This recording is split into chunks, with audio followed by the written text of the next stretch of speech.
Assalamualaikum warahmatullahi wabarakatuh. Pada video ini kita akan membahas mengenai mengoperasikan perangkat lunak desain. Terdapat beberapa perbedaan antara vektor dan bitmap. Salah satunya adalah pada gambar vektor, gambar tersusun atas objek geometris yang didasarkan pada hitungan matematis, sedangkan pada gambar bitmap tersusun oleh objek yang disebut pixel.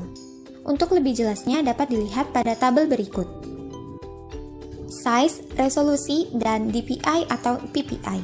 Size merujuk pada ukuran atau besaran produk yang akan dihasilkan, sedangkan resolusi adalah banyaknya jumlah piksel yang dapat ditampilkan. Semakin rapat dan tinggi resolusi, maka akan menampilkan gambar yang semakin jernih. DPI atau dot per inch adalah istilah pada industri cetak yang menyatakan jumlah titik atau dots dalam luas 1 inch persegi pada media cetak. PPI atau pixel per inch merupakan jumlah kotak piksel dalam luas 1 inch persegi layar monitor. Type of color. Terdapat dua jenis warna pada desain grafis, yaitu RGB dan juga CMYK. Untuk masing-masing contohnya dapat dilihat pada gambar berikut. Menggunakan perangkat lunak desain. Terdapat beberapa perangkat lunak berbasis vektor yang dapat kita gunakan. Salah satunya adalah CorelDRAW. Untuk memulai menggunakan aplikasi ini dapat dilakukan dengan cara klik 2 kali pada icon CorelDRAW, lalu setelah proses loading aplikasi selesai, maka akan muncul jendela seperti pada gambar berikut. File gambar baru dapat dibuat dengan cara klik menu File, lalu pilih New, maka akan muncul jendela seperti pada gambar berikut. Isikan nama file gambar, atur lebar dan tinggi halaman, kemudian klik OK. Untuk membuka gambar yang sudah ada dan ingin dilakukan editing sederhana, maka langkah-langkahnya adalah sebagai berikut. Pilih menu File, kemudian pilih Import atau tekan Ctrl-I pada keyboard. Selanjutnya akan muncul jendela Import untuk memilih atau mengambil gambar dari folder yang ada. Lalu pilih gambar dan klik Import. Letakkan penempatan gambar sementara pada lembar kerja CorelDRAW, lalu klik tempat di mana Anda ingin meletakkan gambar yang tadi. Selanjutnya kita akan mengenali layout pada CorelDRAW X7. Perhatikan gambar berikut. Kita akan membahas satu persatu bagian yang ada pada CorelDRAW. Pertama adalah title bar, area atau tempat yang menampilkan judul dari dokumen yang sedang kita kerjakan. Toolbox adalah panel alat atau tools yang digunakan untuk membuat, mengolah, dan memodifikasi objek yang kita gambar.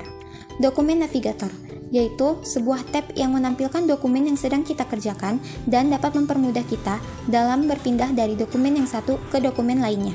Menu bar, area yang menampilkan menu option untuk kebutuhan file CorelDRAW. Standar toolbar, yaitu panel yang berisi kumpulan icon yang berfungsi untuk mengakses menu-menu umum yang paling sering kita pakai. Lalu ada property bar, berisi tombol perintah dari satu objek yang sedang aktif. Rules bar, garis pengukur horizontal dan vertikal yang berfungsi untuk mengetahui posisi objek yang sedang kita gambar. Dokumen window, area di luar drawing page yang berfungsi untuk mempermudah dalam membuat gambar dalam jumlah tertentu atau dalam ukuran besar karena dapat kita scroll untuk melihat keseluruhan area lembar kerja kita. Dokumen page, area yang digunakan untuk mengolah objek gambar dan merupakan area untuk mencetak gambar. Status bar, area yang menampilkan informasi dari objek yang aktif seperti informasi ukuran, warna, dan resolusi.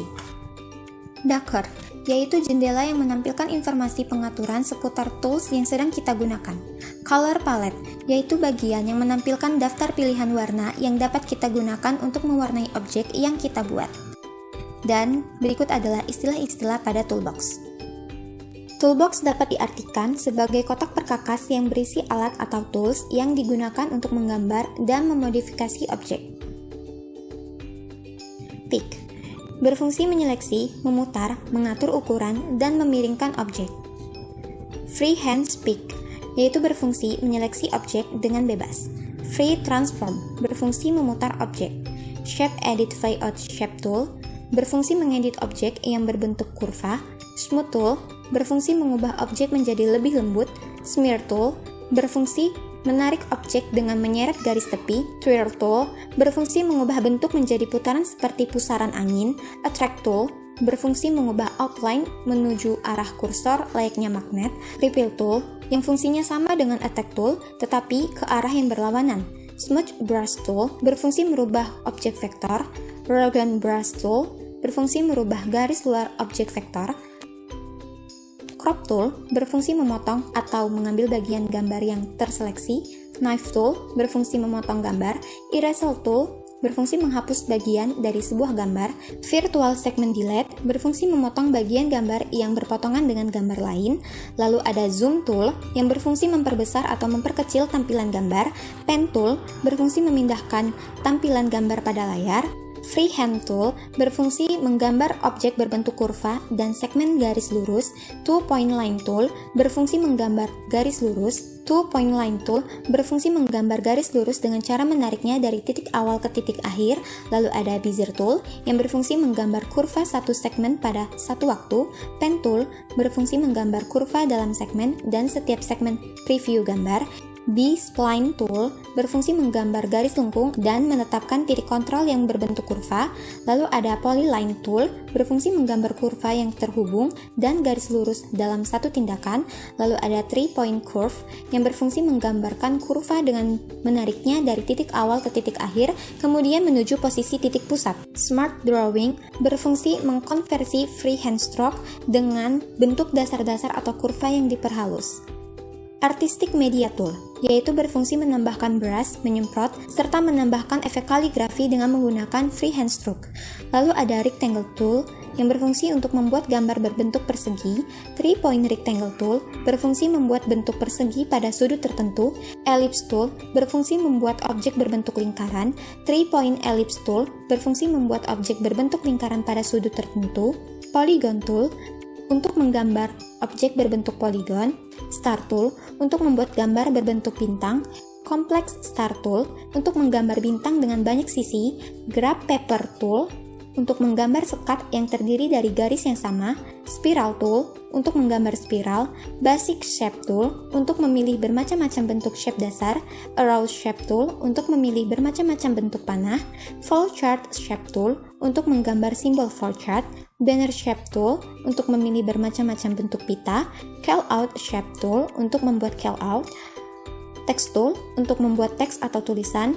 Table Tool untuk membuat table. Parallel Dimension, yaitu berfungsi untuk membuat garis dengan ukuran dimensi miring. Horizontal or Vertical Dimension, berfungsi membuat garis ukuran dimensi horizontal dan vertikal. Angular Dimension, untuk membuat garis ukuran segitiga. Segment Dimension, untuk menampilkan dimensi antara titik terakhir pada satu atau beberapa bagian. 3-point Callout, untuk membuat garis petunjuk atau keterangan. Strike Line Connector, berfungsi untuk membuat konektor line. Right Angle Connector, berfungsi untuk membuat konektor siku-siku dengan sudut tajam. Lalu ada Round Right Angle Connector, berfungsi untuk membuat konektor siku-siku dengan sudut tumpul. Edit Anchor, untuk mengedit garis konektor. Interactive Drop Shadow Tool, berfungsi untuk memberi bayangan sehingga objek terlihat timbul. Interactive Contour Tool, berfungsi untuk membuat bentuk garis lurus pada objek. Interactive Blend Tool, berfungsi untuk mencampur dua objek. Interactive Distort Tool, berfungsi untuk melakukan penyimpangan pada objek.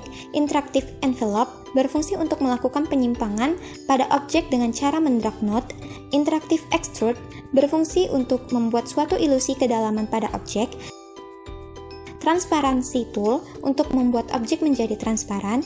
Color Eyedrop Tool, untuk memilih warna. Attributes Eyedrop Tool, untuk memilih dan menyalin properti pada objek. Lalu ada Interactive Fill Tool, untuk memberi warna dengan gradasi fill. Interactive Mesh Tool, untuk memberi warna gradasi fill dengan garis. Yang terakhir adalah Smart Fill Tool, yaitu untuk membuat objek dari dua gambar yang tumpang tindih dan menerapkan objek tertentu. Cara menyimpan file gambar beserta atributnya. Dokumen yang telah selesai dikerjakan dapat disimpan dengan cara klik File, lalu pilih Save, atau dengan shortcut Ctrl+S. Kemudian akan muncul kotak dialog Save Drawing. Tentukan nama file pada text box. Lalu, tentukan lokasi file. Lalu klik Save As Type untuk menentukan format ekstensi file. Default akan disimpan dengan tipe .cdr. Dan tentukan dengan versi berapa file dapat dibuka pada list box version. Lalu klik Save untuk menyimpan dan klik Cancel untuk membatalkan. Menyimpan dokumen dengan nama berbeda cukup dengan cara klik File, lalu Save As, atau dengan shortcut Ctrl+A. Kemudian akan tampil kotak dialog penyimpanan. Mengekspor dokumen. Fasilitas ekspor memungkinkan Anda untuk mengekspor gambar dengan format tertentu agar dapat dibaca oleh program lain. Klik menu File, lalu pilih Export, lalu akan ditampilkan kotak dialog ekspor. Tentukan nama file di text box, lalu tentukan lokasi file, dan tentukan format file pada Save As Type. Lalu klik OK. Sekian pembahasan mengenai pengoperasian perangkat lunak desain berbasis vektor. Terima kasih.